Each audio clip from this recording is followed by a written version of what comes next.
All right, good afternoon, everyone. Thank you for joining us for our Kentucky Electronic Visit Verification Town Hall. Today is January the 17th, 2024, and wherever you guys are, I hope you are warmer than we are here. I'm not sure exactly what it is in Kentucky. I live in Georgia myself, and we've been down in the teens for a good chunk of the morning, and we're not very used to that down here. So I hope you guys are staying warm, and I appreciate you all jumping on the call this afternoon. Again, as always, a couple of quick bits of housekeeping before we get started with our town hall. We are using the Zoom platform. You do have a chat icon within Zoom that you can utilize if you need to troubleshoot. You're not able to hear properly or see properly or whatever the case may be, please communicate with us. We've got folks manning that that'll help you out. Also, were you to lose connection through your network and you need to dial in, we do have a dial in number available and you can see it on your screen. You also have within your Zoom platform the Q&A feature, which we encourage you guys to use. I know a lot of you guys have been using it over the course of the last few town halls to submit some of the issues and questions that are popping up as you're beginning to utilize Therap's EVV platform, and that's perfect. That's exactly what we're here to do. So we want to encourage you all to continue to utilize that, submit your questions. I would request, sometimes it's easy to go in and submit a question in the chat. But then it can get a bit lost and mixed in with some of the other responses. So I would prefer and request of you guys, if possible, if you have particular questions, whether they be around use of EVV, around particular functionality, technical questions, things like that, if you could put them into the Q&A feature in the Zoom platform. We're going to be keeping an eye on that throughout the call. It helps us organize the responses that are coming in. It also helps us do follow-up. If we are not able to get to a question for whatever reason during the course of the town hall, we can then follow up later. We can make sure that those answers get posted and that you guys get the information that you need. So I definitely encourage you guys to do that. As always, my name is Jason Laws. I'm Therap's Director of Quality and Data Initiatives and one of our leads for the implementation of the EVV project here in Kentucky. You guys are going to be hearing mostly from me today, but I am joined in the background by my partner, Stephanie Norton, who you guys have heard quite a bit from over the course of the last few town halls, going over some of the troubleshooting and issues that you may run into now that you all are officially live utilizing Therap's EVV platform in Kentucky. While I'm presenting, Stephanie is going to be keeping a close eye on that Q&A function that I spoke of a minute ago. So she'll be there to address your questions. And if somebody asks a question that we feel like is worthy of communicating publicly, she's going to nudge me and we'll talk about it out loud so that everybody can hear the responses. Stephanie's also going to be posting some links throughout the presentation of some helpful material based on what's being presented today. So certainly keep an eye on that in the chat feature through Zoom. With that, let's talk a little bit about what our plans are for today.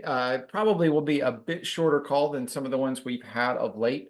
But there are a few things we wanted to make sure that we were covering with the group. As always, we'll do our quick project overview, give you guys a quick status check on where things are. We've now been live with EVV in the state of Kentucky over 2 weeks. It'll actually officially be 3 weeks as of tomorrow. And so we want to check in on where folks are with statistics around utilization of the platform, and also make sure folks understand the expectations of on your organizations from the state of Kentucky around utilization of the platform. Then want to do a little bit of follow-up on Go Live and do a quick bit of review of some things that you saw in greater detail in past town halls. Again, every time we do this, we know we have more people that are live in the system than were before. So we want to make sure that we're addressing some of the things that might not have been as pertinent to you last week or the week before, but now that you've got more data in the system, it is more pertinent. So I'm going to very quickly touch on some of the topics that Stephanie has covered in the past couple of town halls. But after I do that, we're then going to transition over and talk a little more about the Therap aggregator. As many of you guys know, particularly as you have been collecting more and more data through your EVV platform, as you know, once that goes in, it then flows over to the Therap aggregator, and it's the data within the aggregator that ultimately is going to get used to validate and deny claims down the line. And so we want to make sure you guys know how to access that information, take a look at it, and use it to do any troubleshooting and QA that you need to do. We'll then close out with a review of our frequently asked questions and wrap up, including some new information about our town hall series going forward. We're going to be changing things up just a little bit, and I'll keep you guys aware of that and pass on that information as we get towards the end of the presentation. But with that said, let's get this all started with kind of the quick overview and description of what we're here to talk about. Again, as always, TheraP is the selected vendor for EVV for home health and personal care services in the great state of Kentucky. At this point, we are still focused on phase one, which are our home health providers.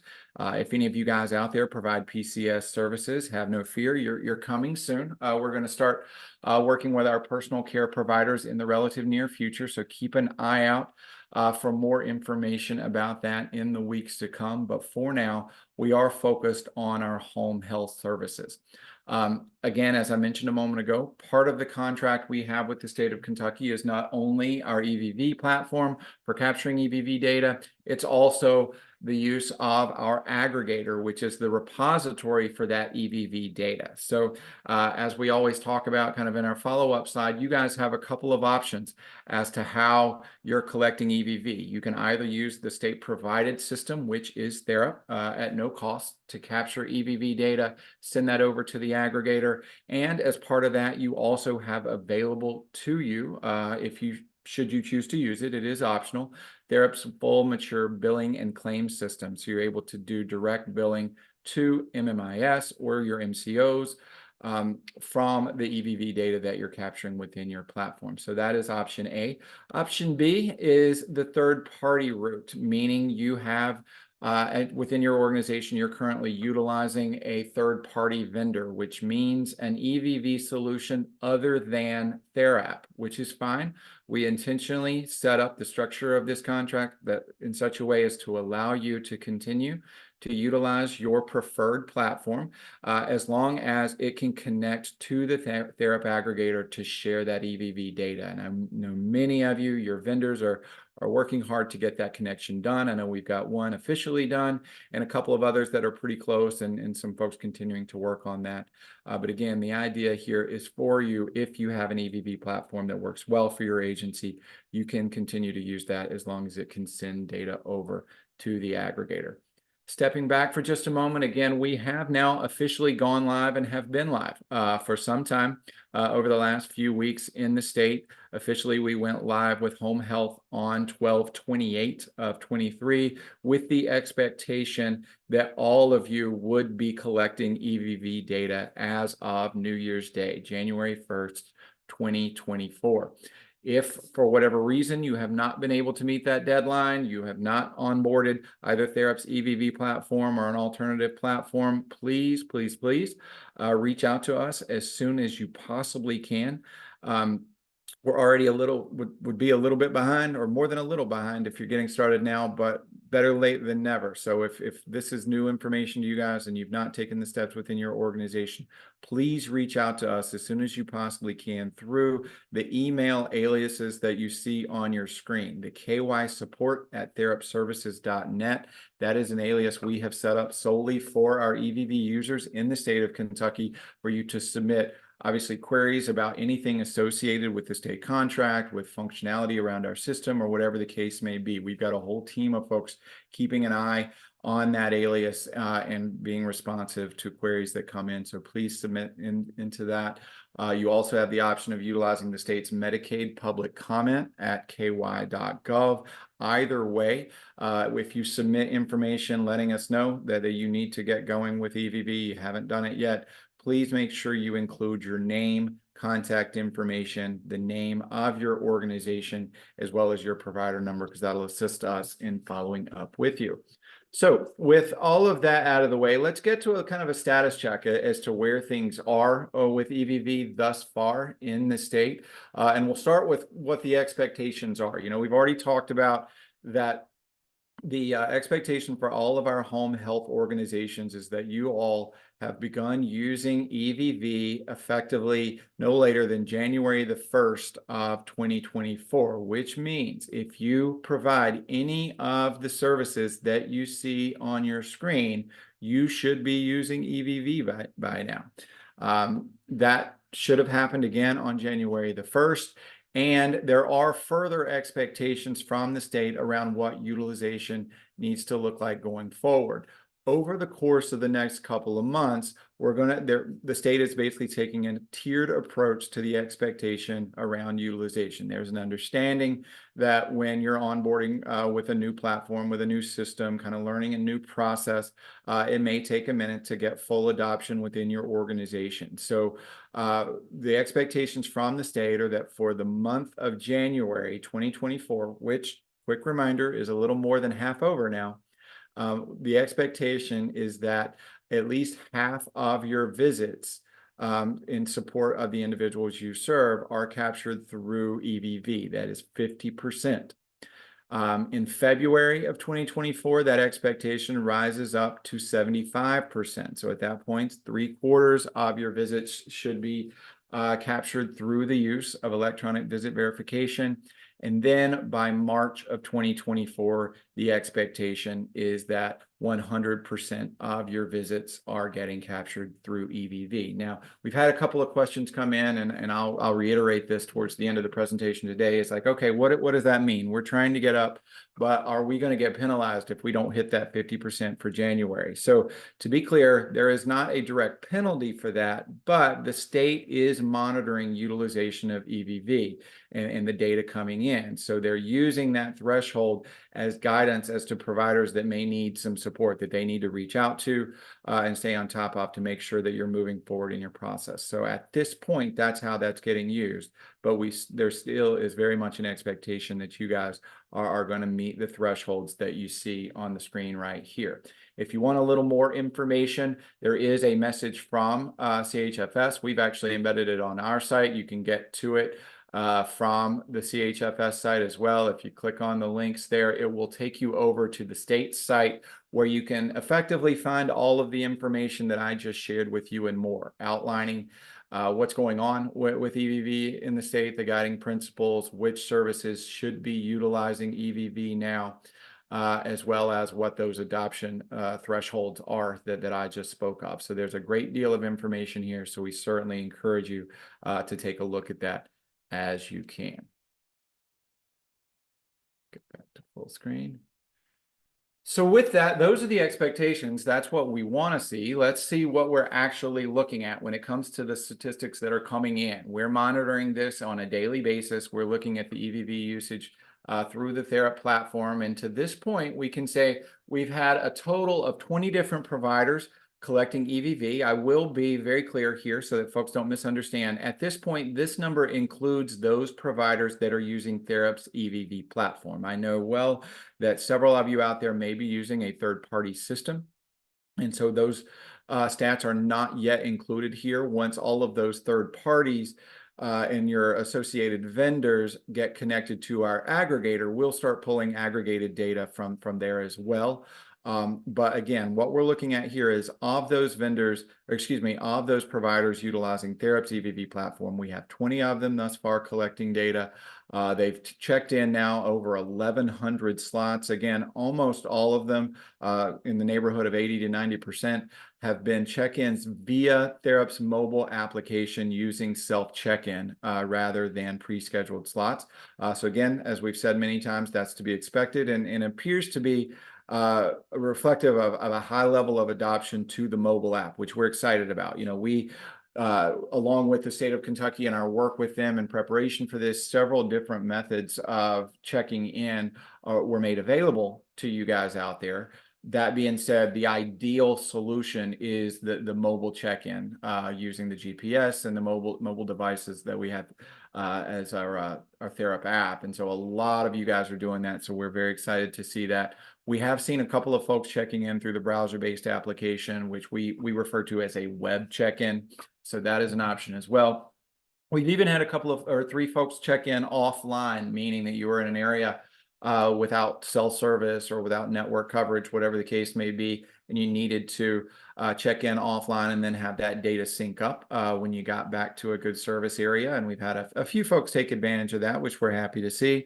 And then we do have a number of manual check-ins. To this point, 188 manual check-ins, which essentially means that an administrator has gone in and had to basically manually edit the visits or enter them into the system to capture the EVV data. The good news is those manual edits kind of keep trickling down, and when we look at it relative to our mobile check-ins, that's a pretty good ratio at this point in the game. So we're excited to see that, and also excited to continue to see that number continue to go down as more folks get used to the mobile app and utilize that.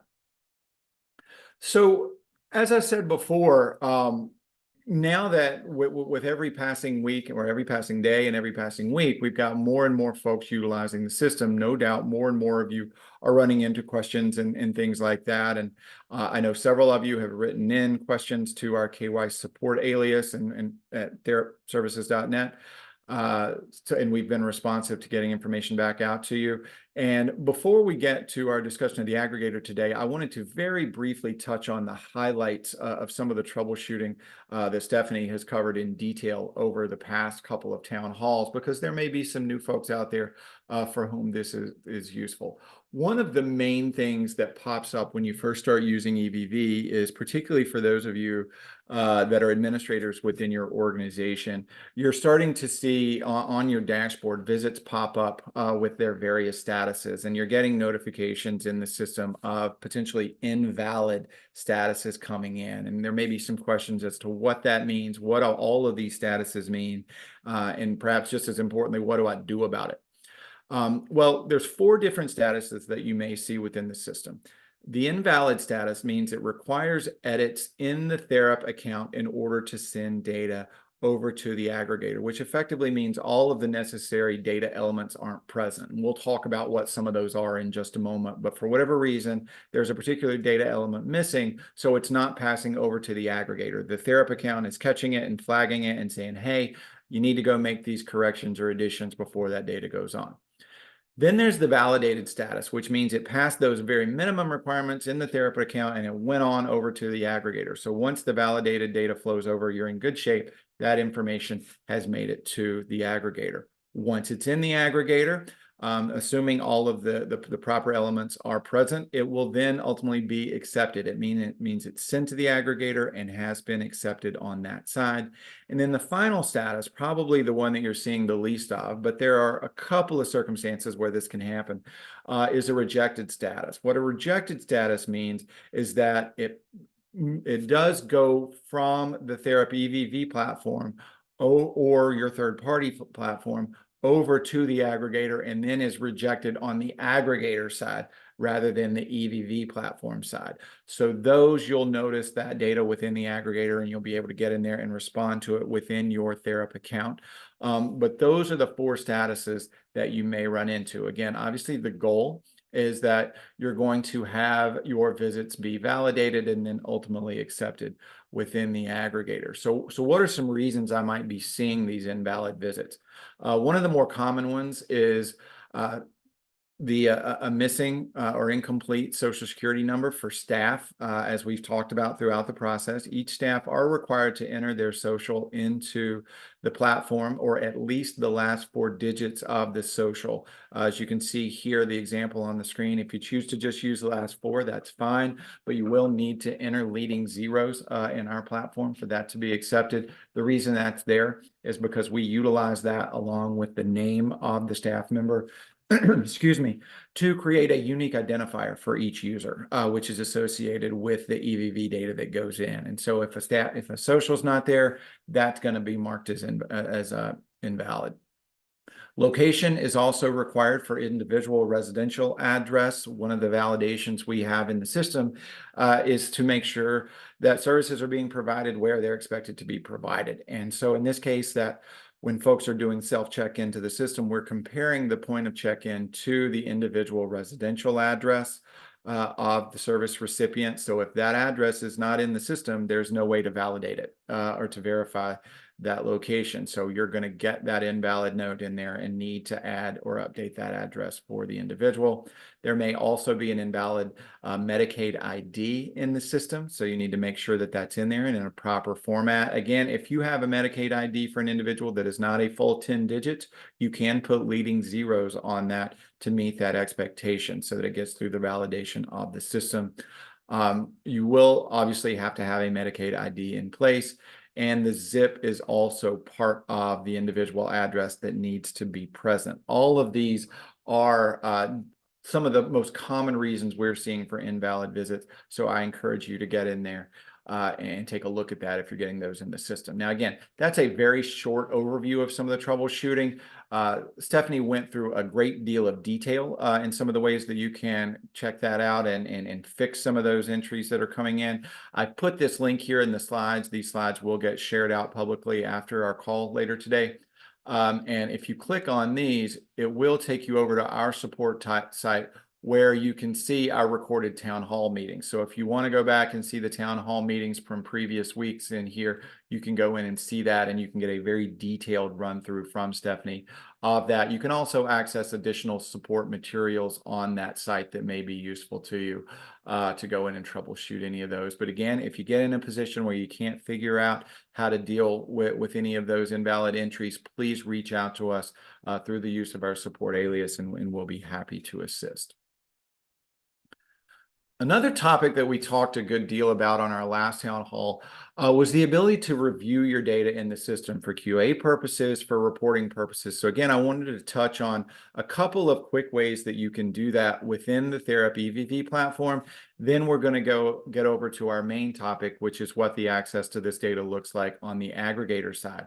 But given that a lot of you are now collecting more and more data, we certainly know that you may want to get in there and see that information within your Therap platform as well. So I want to show you guys how to quickly do that. So let me log into an account. And this is obviously demo data. So what you're about to see is fake information, but the process I'm going to use to get to it is very much real. So when you get into your Therap account and get over to your dashboard, you can slide of this. You all should be seeing dashboards that look like this. And so there are a few different ways to get to your EVV data. One of those ways is you can go to your agency tab, and you can see you have a lot of different options. Many of you may be using this component to create slots, new slots in the system, edit existing slots, that sort of thing. You can also use this as an area to go search for data that's in there. So simply put, if I click on search, it's going to bring me here to a screen where I can put in different parameters to go find the slots and EVV data that have been collected in my system. So I'm just going to quickly go do a search for all the data we've had since January 1st. If I wanted to narrow this further and put in particular staff or particular individual, I can easily do that. I'm just going to do a broader search here and see all of that data. And immediately you can see, again, this is fake data, but this is what you would see in the system with all of the information around the start and end date of the slot, the individual being served, the program where the service is getting delivered, and the status of all this information that's gone in. One of the nice things about this is if you see a visit that's in here that you want to dig into and see a little more data, you can click on one of these and it will open the actual slot. As you can see here, you can see that data in the system. You can scroll down and see all of the different elements associated with it, including the specific check-in and check-out information of staff that have provided that service and collected that data through EVV. You also have an edit action where you can open up, you can see exception codes and the exact address information here as well. So there's a great deal of information available through these basic searches. So that's one way you can get to data. Another way that we talked about last week is through the use of Therap's report library. This is going to be a data set that's extremely useful if you want to pull down a huge data set and perhaps pull it down into Excel and manipulate it with pivot tables or macros or whatever to get to the particular metric that you're looking for. Our report library, by design, is a huge repository of prefabricated reports so that you can pull down a lot of data in a short amount of time. So for you guys, when you open up the report library, under report name, you can quickly just put in EVV and search, and it's going to show you all of the different reports that you have access to through the report library. Now, I'm not going to go through all of them, But I do encourage you to get in there and play around with these, depending on what you're looking for. Certain ones of these slots may be more or less valuable. But specifically, I am going to go in and pull the detailed slot report with exception code and description. This is a very comprehensive report that I think could be of tremendous value to many of you out there. If you pull this report, it's simply going to ask you for a start date and a stop date, which I'm going to enter here. Again, we're just going to look at the month of January to this point. And when I pull that data, it's going to give me all of the information associated with all of the slots. And you can see all of the data elements associated with those EVV slots are here, going all the way over up to and including if exception codes were utilized. I've got that data here as well. And we do give you the ability to then easily pull that data down into Excel if you want to do further manipulation of it, or you're looking to utilize it in some other way. There's a great deal of information on this report. So that, again, is if you want a large data set, it's particularly valuable. But maybe you don't want a huge data set that you have to manipulate. You're looking more for some kind of pre-formatted reports that may be valuable. And that may be the scheduling and EVV dashboard, which, again, we make available on our agency tab. If you click on the schedule and EVV dashboard, and again, you go in and enter a date range, and I will tell you that this particular report is limited to a 2-week date range just because of the volume of data within the accounts. But if you go in and you can select your desired date range here and generate dashboard, it's going to take those same type of data sets, but it's then going to format it in a way for you guys to easily identify some particular metrics that may be useful in terms of things like what type of data collection method are folks utilizing, either manual entry or web check-in or mobile for most of you guys. What is the check-in distance variance? Are we having folks checking in or out outside of the expected variance, which is half a mile for Kentucky? You'll be able to see that. What method are folks using to check in or out of slots? Are they checking in outside of the expected 15-minute window? Are folks needing to utilize an exception either because of a mobile device issue or a staff error because somebody forgot to check in or out? And the great thing about all of these is that if you want to dig into this data, so if I see I've got 5 different staff that forgot to check in or out and a manual or an exception code was required, I can click on that and get the information about those slots right here. I can see who the individual was, who the staff member was, what service was being provided, and all of those things. So this is a great spot to find out a lot of data in a short amount of time and to quickly identify anomalies within your data. If you got an outlier out there, you can quickly see it within some of these metrics and be a little more responsive to it rather than having to pour through spreadsheets. This can be really valuable in that way. Another component of this dashboard that may be useful is if you see right up here at the top, this filter button, I can use that to open up a few different filters that can then be applied to the data that's in here. I would say one of the ones that may be of most value to you all is if you are an organization that provides a variety of services or you have an array of different services descriptions that you offer, this service filter will allow you to go in and pick. Let's say I only want to see my LPN services. I can filter that and look at it here, or I can select others as necessary. But that's just one example of the way you can filter down the data to get to what you're looking for. So again, all of those are useful ways of getting to data within the system and for you to stay on top of what's getting submitted. Again, you can get a much deeper run through of some of those options that Stephanie did on a previous call through the use of those recordings on our site. So I encourage you to check that out if you choose to do so. All right, so with all of that said, that then brings us to our primary topic that we wanted to talk about today, and that is the Therap aggregator and accessing the aggregator and doing some basic navigation and reporting within that navigator. So again, or within the aggregator. So just as a reminder, I think everybody knows this by now, but essentially what this is the repository that all of the data from Therap's EVV platform, as well as third-party vendors, once they get connected, all that data is going to come over to the aggregator where it's going to be pulled together and used ultimately to validate or deny claims down the line. So what I wanted to talk about today is for those of you that are now collecting data, how you can get into that aggregator and start to see the data that's coming over and better understand where that is, and do your own internal QA of that information to make sure that it's flowing over. Everything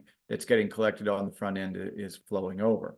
So the first thing that we need to talk about as it pertains to aggregator access is exactly how you're going to get into it. And again, I think most everyone knows this, but just a reminder that access to the Therap aggregator has to go through the Kentucky Online Gateway, or COG. Now, my expectation is that by now, most everybody here knows what COG is. But for anybody that does not, the short version is this is the state's single sign-on portal that you guys, I know, utilize for other things.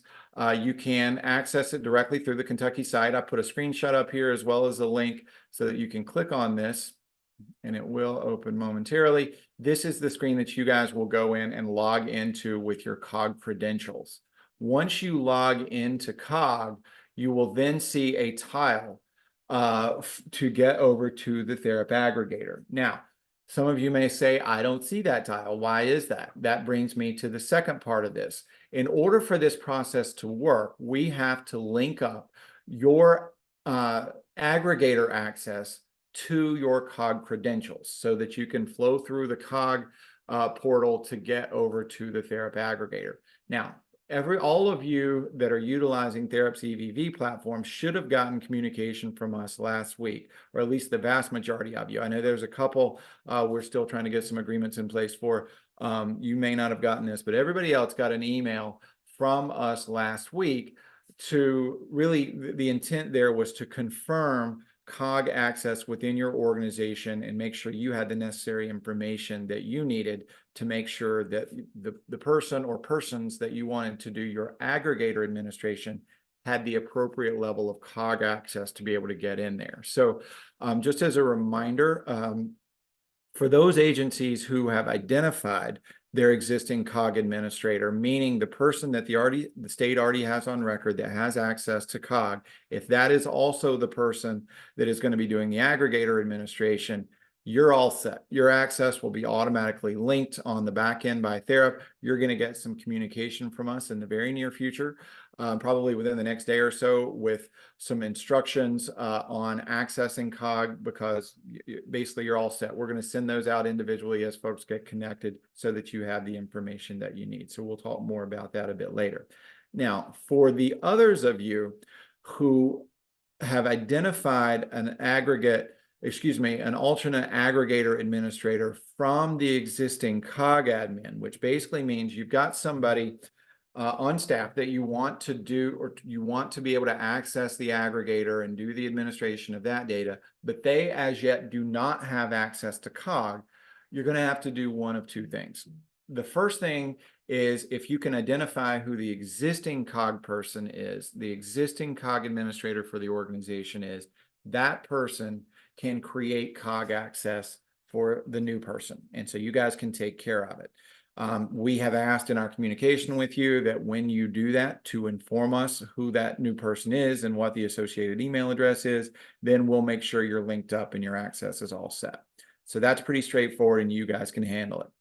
The one exception to this is we recognize there also may be some of you out there for whom you don't know who your COG administrator is. You know who the person is that you want getting into the aggregator, but you don't know who the COG admin is, or there may not be one identified, or that person may not be available. Whatever the case may be, you don't have the ability to address this yourself. You don't have a COG administrator that can create COG access for a new person. We need to hear from you. We need you guys to let us know that, to respond to the messaging we sent out to you last week. Let us know who you are. We are then relaying that information over to the state so that they can follow up with you directly to address that and get you the access that you need. So all of you using Therap's EVV platform should fall into one of those three categories. Now, I do want to take a moment to address those of you that are using third-party vendors, because you guys we're addressing that a little bit differently because you're not using the Therap EVV platform. You are using a third-party vendor, which means you're not going to have any data in the aggregator until your vendor is connected. And so we're on making sure that folks have the proper COG access at the point of certification of your vendor. So at the point that we're establishing that connection, we're confirming that the right person has the access, and then we'll basically take you through the same steps, but we'll do it at that time because there's no data for you to see until that connection has been made. But either way, we're ultimately going to have to align the credentials of the COG administrator to the aggregator administrator. And we will support you to get that done. Again, I know that's a lot. I know it's probably difficult to remember all of that, and that's fine. So if there are any further questions on that, please do not hesitate to reach out to us at our support alias at kysupport@therapservices.net. But with all of that out of the way, once we figured out how to get everybody into the aggregator, I do want to show you guys exactly what that's going to look like. And I'm going to log into a kind of a demo version of our aggregator so that you all can see what to expect.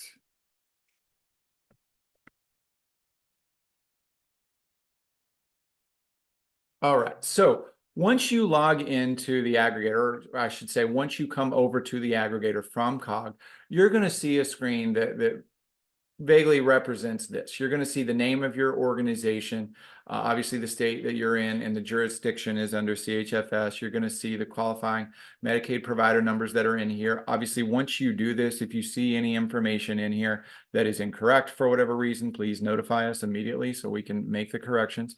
But you should see the appropriate provider numbers that are in here. Again, what you're seeing here is fake, but it is reflective of what you'll see within your own account within the aggregator.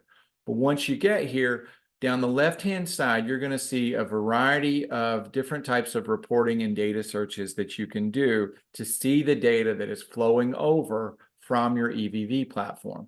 First of all, we have a claim history search. Now, to this point, I don't think any of you will have any data here because I don't think any claims have been submitted yet. There may be one or two organizations that have submitted, but you will be able to go in and do a claim history search within this account.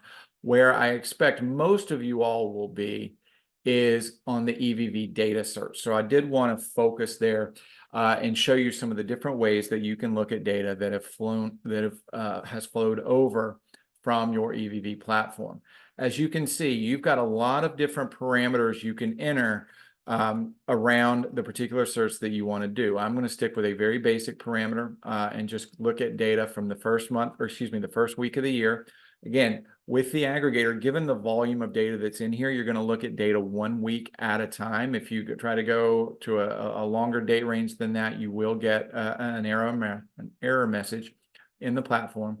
But as long as you're looking at a week or less, you can click submit, and you will then see the EVV data that has come over. You'll see the information about when it was created, last updated, the status, where it exists. You remember I talked about statuses earlier around accepted, invalidated, rejected, those kinds of things. You'll see the status. You'll see the actual service. You'll see the payer, the program where the individual was receiving services, the actual individual, as well as their Medicaid ID number, the staff member supporting them, the check-in, the check-out. All of the information associated with that visit will be here. Once there are claims associated with this data, you'll be able to click here to get to the claim history that's associated with that visit, as well as the MMIS submission history in here, which you can see when that data was transmitted over. You'll also be able to view any update history that was done to that particular visit. All of that information is right here on this line. And going back over here to the first column, you'll also see a little plus sign here that will give you more detailed data about the visit as well. So I can go down in here and see the addresses and all of the information associated with that EVV data in here. Now that is kind of the unformatted data. It's, as you can obviously see, it's kind of in a spreadsheet format. You do have the ability to export it to Excel should you choose to do it or need to do further manipulation of the data. But you also have the ability to look at this data in a dashboard format, which you remember the EVV dashboard I showed you a few minutes ago in Therap's EVV platform. We have a very similar structure within the aggregator so that you can quickly go in and see a breakdown of the visits that have come in. in each of these different categories. And for any of these categories, I can go in and click on a particular entry and get all of the data underneath with the associated links if I want to see associated claims or anything of that nature. From the main list, I also have the ability to do some very quick searching and filtering. So if I want to go in and see, let me see what I've got here. If I want to go in and just look for visits associated with Raymond Ratcliffe, I can start typing their name and it will filter the results by the entry that you see on your screen. So you can do a very broad search and then quickly narrow down the information here as well if you choose to do so. You can also filter the data at the point of search by putting in particular information. So let's say I want to go see just data for Olivia, and I think she has data in December. So I can go in and just do a search for that first week of December and submit my search. And there are the visits associated with Olivia. I can do a similar breakdown by staff. If I only want to see staff, a particular staff member, we'll go look for Sawyer. I think Sawyer was in, he had data in December. Go look for that range and submit it. And there is the note for Sawyer in support of Olivia back on December the 11th. Another thing that may be of interest with you guys, particularly those of you that work with multiple payers, maybe you work with MMIS and you also work with the MCOs and you want to be able to break up your data by payer. You also have the ability to go in and do that. You can select a particular payer here, like I'm doing with PHP, and I'll go look at that data for the beginning of the month, and it's only going to show me returns associated with that particular payer. So a lot of different ways for you to break down, excuse me, the data that's captured within the aggregator. So certainly we encourage you to get in there and play around with that EVV data search. The next piece here is what we refer to as the EVV data daily roll-up search. Now, what in the world does that mean? What the daily roll-up file is on a daily basis, we at Therap, we go and basically roll up the data that we have within the aggregator and then submit that over to MMIS on a daily basis. And then that's ultimately what's used to validate or deny claims long term. So if you want to see how the data is getting rolled up into that EVV daily rollup, you can go in and do a search for that information within the aggregator as well. So if I do a search for that date range, again, we'll do the 1st through the 7th. And submit it, and I can now see this is the information that's going to get included on the roll-up that gets sent over to MMIS. So again, I can go see the EVV data associated with that. So the thing about the roll-up, because it is a daily roll-up, there may be multiple visits associated with a particular entry. So when I click on EVV data, you can see I have 2 separate visits associated here, so I can quickly get to that. And many of these are structured the same way. If there are claims info associated, I can see that as well as to track the MMIS submission history is all there as well. Within the aggregator, I can also look at data around the particular individuals. So I'll go in and do a look for Olivia again and see her information, including the ID that we have, her Medicaid ID, name, address, and make sure all of that information is in there appropriately. I can do a similar thing for our staff. Let's see, who are we looking at? Sawyer. I'll go look at Sawyer. I can see Sawyer's unique ID. Again, remember, this is letters from the name as well as last 4 of the social that we use to create this. These are obviously, this is a fake person, but you'll be able to see that data in here and any update history associated with that user or with that staff member.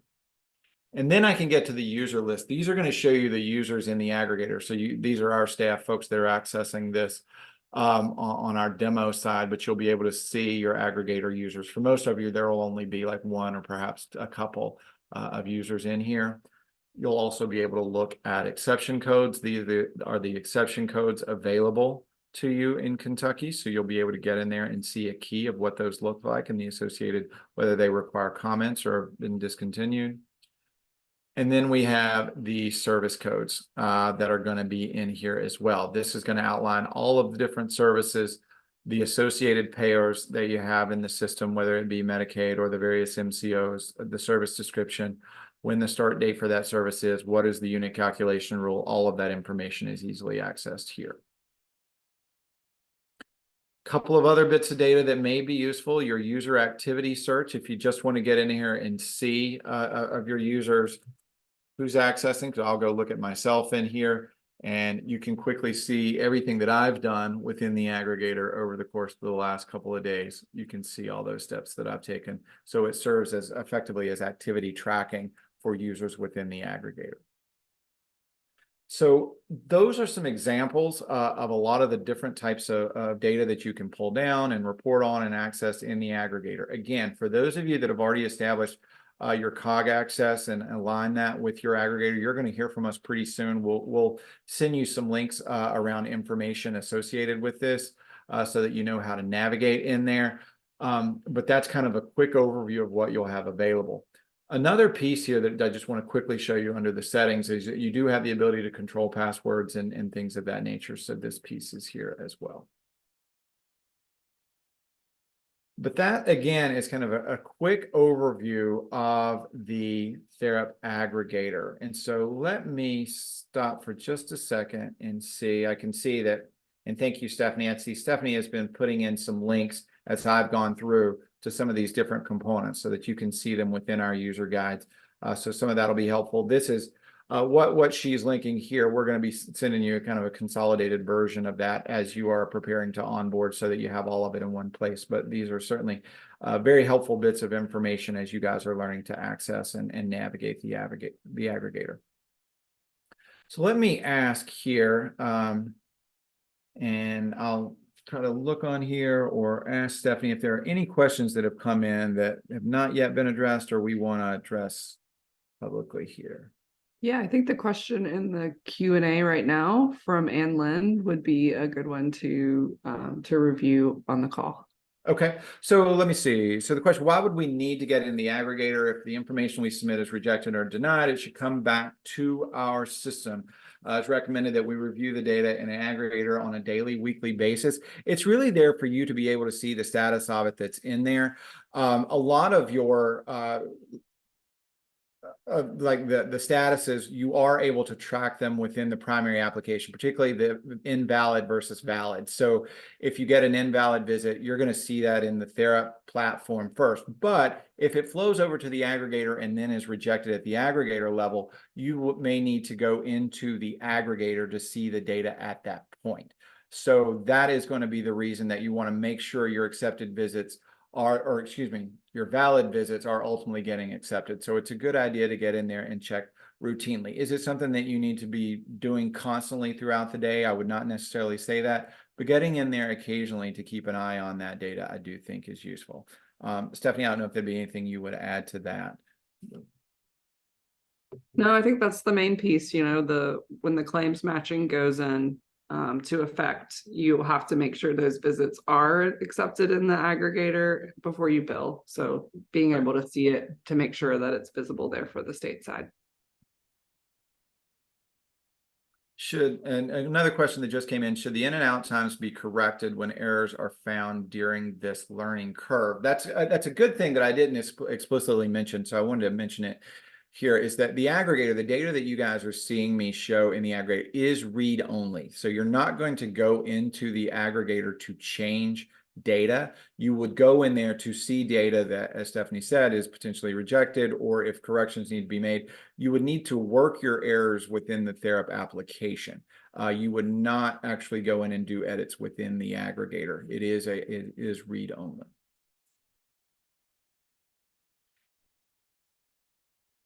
In the application, then yes, as necessary, you can go in and do those corrections and make comments and include exception codes as necessary. I think that's probably useful. If you know you have incorrect information in there, you should definitely go in and make corrections as needed.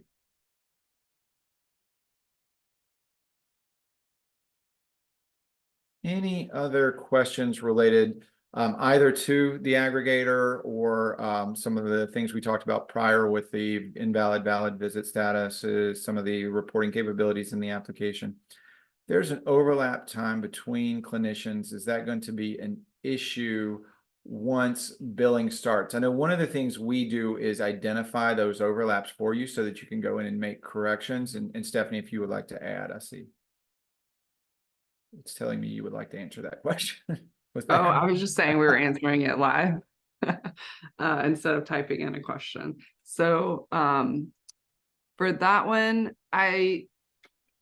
on the dashboard, the EVV dashboard that Jason showed you in the application, it will flag if there's individual overlap or individual and service overlap or even a staff overlap. I know that there have been some scenarios where agencies have two different staff providing supports at the same time. And that would be a decision from the state to indicate whether that would be allowed for billing or not.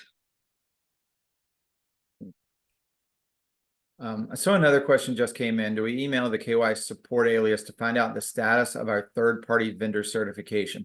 I will answer that in two ways. You are welcome to reach out to us and we can tell you what we know.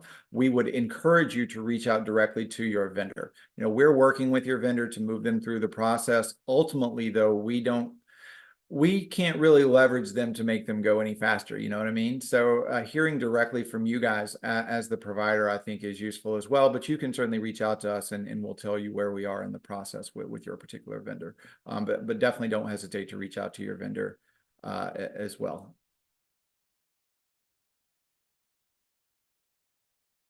And for the person that was asking about making edits to time, I did just drop a video on how to enter missing check-in and check-out data or how to make corrections to data. So that might be a good resource for you to save. Thank you. Again, I wanted to pull up, seems like a good time to share some support for any of the various issues. Obviously, I think everybody by now knows about the KY support at therapservices.net. Again, please don't hesitate to use that. Please also visit our Kentucky EVV support page for further resources that we have on our site. We continue to update with questions and additional information. You also have a resource from the state, the 1915C waiver help desk at ky.gov. This can be a nice resource for you as well, so you can reach out to them. And then last but not least, if your particular issue is associated with COG and onboarding to COG through their portal, there is a COG-specific help desk at coghelpdesk@ky.gov. You can certainly write into them. There is also a phone number and extension available to you 8:30 to 5 on weekdays. So we wanted to make sure we put that resource for you as well, should you need it. Now, a review of frequently asked questions. I did want to touch on some questions that had come in past calls that I wasn't certain if we got all of these completely answered during our call, so I wanted to go back through some of them here.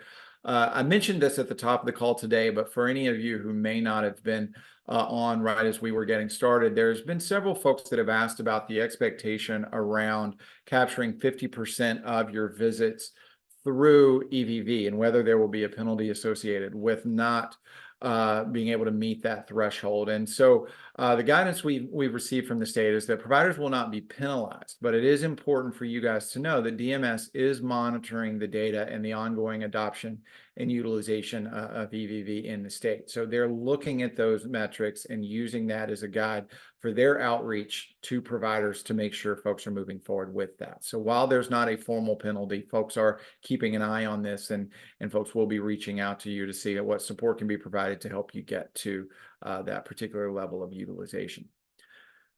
We also heard this question. I know we heard it last week on our town hall and have heard it in some others, so I wanted to make sure it was formalized here. You know, the slots within Therap's EVV platform are based off of service authorizations that define what service an individual receives. That has to be in place in the system to be able to do your check-in and your check-out.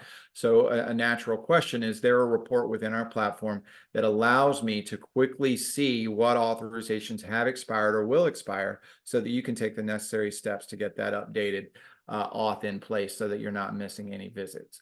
We do have a report in the report library. I was in the report library a bit earlier today.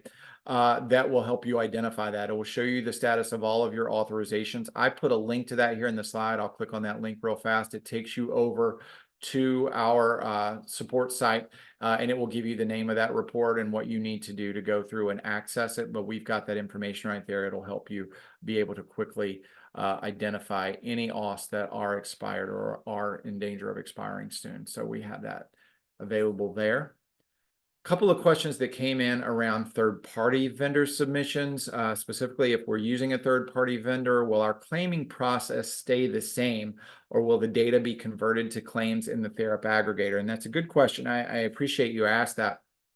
Because I know there's been some misunderstanding in some points around that, so we wanted to clarify. If you are using a third-party vendor or a third-party system, your claims will be handled in the same way that they currently have been. The way that you submit those claims to MMIS and or to the MCOs is not going to change. Our aggregator does not convert EVV data to claims. What it does is it rolls up EVV data and it then compares them to the claims data from the payor, the MMIS or the MCOs. So, but it doesn't actually create claims from the data itself. So, so the way that you go about turning that EVV data into billing data and claims will continue to stay the same if you're using a third-party system. And again, just additionally, for those of you using Therap's EVV platform, you can continue to claim in the way that you have before, or you can utilize Therap's claiming system as well. I know some of you have already chosen to do that. We're certainly making that available to anyone that wants to do it. Please reach out to us. I think our tentative plan right now is for one of our future town halls to focus more on that billing and claiming piece that we have coming up in a couple of weeks. So we'll give you more information on that as well. But if there are any questions, do reach out to us. The last question on here, if using a third-party vendor, will we have to work errors in Therap? I think I addressed this a bit earlier, but just as a reminder, the Therap aggregator is read-only, meaning you're not technically going to work your errors in the aggregator. You're going to use the aggregator to identify them, identify visits that are in rejected status or that kind of thing. You will still need to actually work the error or make the corrections within your platform, or if you're using Therap's EVV within the Therap EVV platform. The corrections are not made in the aggregator itself, as it is read only. So I do hope all of that makes sense. Let me check and see. Doesn't look like we have any outstanding questions right now. Again, as always, we do encourage you guys to utilize the Kentucky EVV site that we have posted here. We've got a lot of resources on there for you to check out, including those FAQs. If you scroll down, you can get a lot of information, including the adoption timeline, as well as other questions associated with EVV in Kentucky. Additionally, we have these training resources there for async materials and various other things that can help you with your onboarding. And again, if you're having trouble finding a training resource around a particular issue, those are exactly the kinds of things that we want you to reach out for us. Hopefully, it's fairly easy to navigate and for you to find the guides and resources that you need. But if you can't, please don't hesitate to reach out to us and we can make sure we point you in the right direction. Now, kind of the last thing that I wanted to touch on here is our town hall schedule going forward. As you all know, we've been doing these town halls weekly for quite some time now, since we officially started the project with our providers back in September. And we're going to be changing our schedule a little bit going forward. Now that most everybody has gone live, we are going to be transitioning over to a bi-weekly instead of weekly schedule. So every 2 weeks, still at the same time, still on the same date on Wednesdays at 1 p.m. Eastern. We're going to continue to do them then.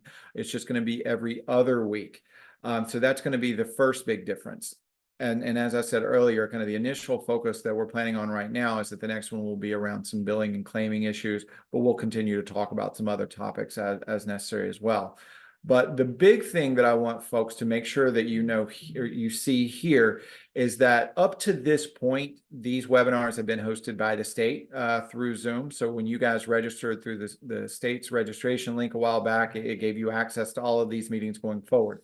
The hosting of these town halls is going to transition over to us at Thera, meaning we're going to have control of the series going forward every other week. What that means is that you guys are going to need to register for the series again through our platform. You can utilize the link that you see here on this slide. We're going to be making these slides public, but we are also going to be reaching out to our listserv and getting this out to all of you in an email format, probably first thing tomorrow morning. We're updating our site. And I'll go ahead and point out what I'm talking about. Right now, we have our weekly town hall registration. This has the old link in it. You can see if I click on it, it has the old one in here. The reason I didn't want to change it before today's call is I didn't want to confuse anybody. But now that we're about to complete this town hall series, we are going to replace that link with the new link to the Thera posted Zoom. So we will have that up there soon. We're also going to be communicating that out to all of you guys. I've spoken with the state a bit earlier today, and they're going to be communicating it out to our listserv. So you may ultimately see that thing 2 or 3 different times, but that's okay. You only need to register once, but we want to make sure we don't miss anybody. So we'll be sending out that registration link so that you can stay on top of when these are going forward. So with that, I think that brings us to the end of the content we wanted to make sure that we covered today. So let me ask again if there are any questions that folks would like to ask. I'll ask Stephanie if there was any other questions that have come in that I haven't seen that we want to discuss, or where are we there? I think all the questions have been answered in the Q&A, and a few of those have been answered by April and the state team. Okay, very good. All right, does anyone else have any additional questions before we close out today's call? Give you guys a moment.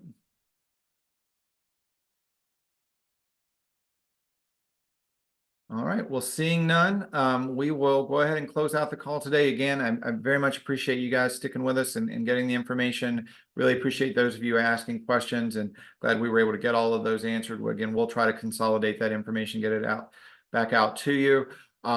Keep an eye out for that new registration link coming in to your inbox within the next 24 hours. So that you can get registered and be prepared for our next town hall, which we're going to do on Wednesday, January the 31st. We very much look forward to seeing you all there.